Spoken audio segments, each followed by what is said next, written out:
আসসালামু আলাইকুম। Welcome to my channel. আশা করছি আপনারা সবাই খুব ভালো আছেন। আলহামদুলিল্লাহ আমরাও বেশ ভালো আছি। অনেকদিন পর চলে আসলাম আমার জীবনের সুন্দর একটা দিনের ব্লগ নিয়ে। আজকে আমি চলে যাচ্ছি আমার দাদু বাড়িতে। দাদু না থাকলেও এই বাসাটাকে আমার দাদু বাড়ি বলতে ভীষণ ভালো লাগে। অনেক দিন পর যাচ্ছি, তার রিজন হচ্ছে লাবণ্যকে নিতে যাচ্ছি। আমার ছোট বোন লাবণ্যকে। ওর এসএসসি পরীক্ষার জন্য গত ১ বছর ওর সাথে ঠিক করে দেখাও হয়নি, কথাও হয়নি। কথা বলতে দাদু বাসায় চলে এসেছি। যেহেতু এখানে এখন আর কেউ থাকে না, তো সেই রকমভাবে বাড়িটার যত্নও নেওয়া হয় না। বাড়িটাকে দেখে ভীষণ কষ্ট হচ্ছিল। কত ছোটবেলার স্মৃতি ছিল এই বাড়িটাতে, আম্মু আব্বুর সাথে আসতাম, কতই মজা হতো। যাই হোক, এখন যেহেতু মানুষ থাকে না, এরকম হওয়াটা অস্বাভাবিক কিছু না। বাসায় এসে সবাই মিলে গল্প করছিলাম উঠানে বসে। গরম ছিল যেহেতু, আমার বাচ্চারা সবাই খেলছিল, মজা করছিল। আমিও বসে গল্প করছি আব্বুর সঙ্গে। আব্বুকে বলেছিলাম আমার একটা মাছ খেতে খুব ইচ্ছা করছে। আব্বু তাই মাছ নিয়ে এসেছিল। মাছটা আমার ভাই বউ কাটতে পারছিল না।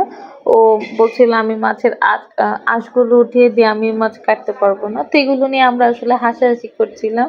বলছিলাম যে তুমি তো তাও সাহস করে বলেছো আঁশ কাটবে, আমি তো দেখেই ভয় পাচ্ছি মাছ কিভাবে কাটা যায়। আমি কখনোই মাছ কাটিনি। এগুলো নিয়ে হাসাহাসি করতে করতে আমার কুটুস বুড়ি আর আমার ভাইয়ের মেয়ে, আমাদের ছোট্ট সোনামণি বলছিল সে তার ছোট্ট বোনকে নিয়ে সাইকেল চালাবে। এখন বিষয়টা হচ্ছে সে নিজেই সাইকেল চালাতে পারে না, কিন্তু তারপরও সে সাহস করছে তার ছোট বোনকে নিয়ে সাইকেল চালাবে। তো যেহেতু পারছিল না, মা ওকে হেল্প করছিল, আমি এগুলোই দেখছিলাম। আচ্ছা, তুই যে বললাম আমার ভাইয়ের বউ মাছ কাটতে পারছে না, তো সে বলেছিল আঁশ কাটবে, সেটাই করছিল।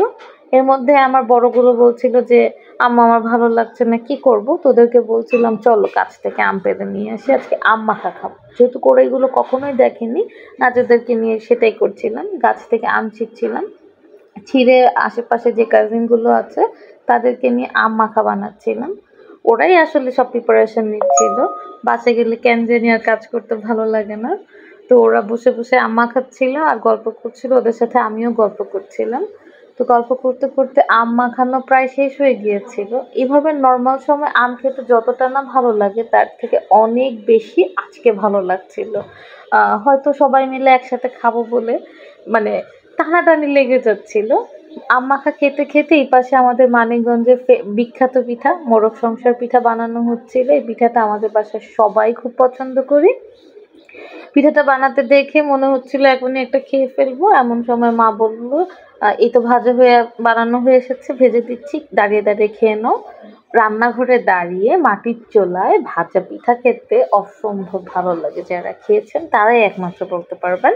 তো আমার মা এখানে পিঠাগুলো ভেজে উঠাচ্ছিল আর আমাকে দিচ্ছিল। আমিও দাঁড়িয়ে ছোট বাচ্চাদের মতো বায়না করে খাচ্ছিলাম। আসলে বাবার বাড়িতে গেলে আপনি যতই বড় হয়ে যান, বায়না করতে কখনোই ভুলবেন না। আল্লাহ আমাকে অনেক বছর এরকম বায়না করার তৌফিক দান করুক। তো পিঠা ভাজা হতে হতে আমার আরেকটা চাচি চলে এসেছিল। তো সে পিঠাটা ভাজছিলেন আর আমার মা সেই মাছটা কেটে নিচ্ছিলেন।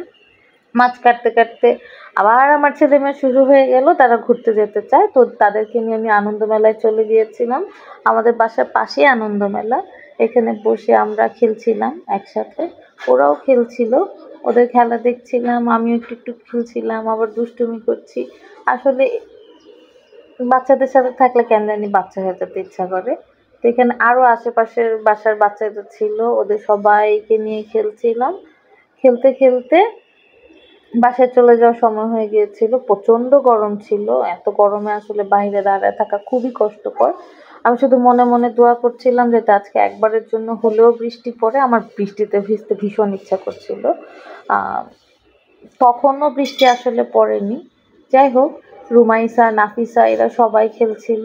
খেলতে খেলতে রান্না বান্না হয়ে গিয়েছিল। আমার ফেভারিট মিষ্টি কুমড়া পাতার ফুলের বড়া মাছ, সেই মাছটা রান্না করা হয়েছিল। আমার ফেভারিট করলা ভাজি হয়েছিল। সেগুলো দিয়ে দুপুরবেলা পেট ভরে খেয়ে একটা ঘুম দিয়েছিলাম। ঘুম থেকে উঠেই দেখি আকাশটা কালো করেছে। আমি ভীষণ খুশি হয়ে গিয়েছিলাম যে ফাইনালি আমি বৃষ্টিতে ভিজতে পারবো। সেরকম কালো করতে করতেও বৃষ্টিটা আসলে নেমেছিল সন্ধ্যার পরে। নামার পরে আমরা বাসার সবাই ভিজেছিলাম। সেদিন প্রথমবার আমি বৃষ্টিতে আম করেছিলাম। আম কুড়াতে যে কি যে মজা! আগে যদি জানতাম আমি আরো ছোটবেলার থেকে বৃষ্টিতে ভিজতে যেতাম গ্রামের বাড়িতে। ভীষণ মজা হয়েছিল। আম কুড়িয়ে অনেকক্ষণ বৃষ্টিতে ভিজে দুষ্টুমি করে মানে একদম আন্ডা বাচ্চা-টাচ্চা সবাইকে নিয়ে আব্বুকে ছাড়া ভিজেছিলাম। ওই যে বলেছিলাম আম কুড়িয়েছি সে আম নিয়ে আমার হাসব্যান্ড আর আমার ভাই ফটো তুলছিল। কত বৃষ্টিতে ভিজে ফটোশুট করতে করতে যাওয়ার সময় হয়ে এসেছিল। রাতের বেলা খেয়ে সবাই রেডি হয়ে রওনা দেওয়ার প্রিপারেশন নিচ্ছিলাম। রাকিব সাহেবের শাশুড়ি তার জন্য মোরগ সবসময় রাখেন একটা দেশি মোরগ, সেটাই সে খাচ্ছিলেন। জামাই হলে আসলে কত মজা তাই না? কত আদর আর আদর, কত খাউন আর খাউন।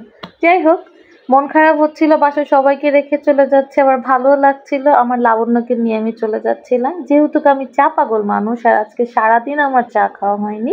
বাসায় যাওয়ার সময় অবাকের চা গাড়ি থামিয়ে খাচ্ছিলাম। অবাকের চাটা খেতেও ভীষণ ভালো লাগে। জানি না কার কেমন লাগে, আসলে আমি যেহেতু সারাদিন চা খাইনি আজকে, আমার চাটা খেতে ভীষণ ভালো লাগছিল। যদিও মিষ্টি একটু বেশি ছিল, তারপরও বলবো আলহামদুলিল্লাহ মজা ছিল। আজকের মতো চা খেতে খেতে আমার ছোট বোনকে নিয়ে আমার সুন্দর সময়ের সাথে সাথে বিদায় নিয়ে নিচ্ছি। আপনারা সবাই আমাদের জন্য দোয়া করবেন এবং সবাই ভালো থাকবেন। আল্লাহ হাফেজ।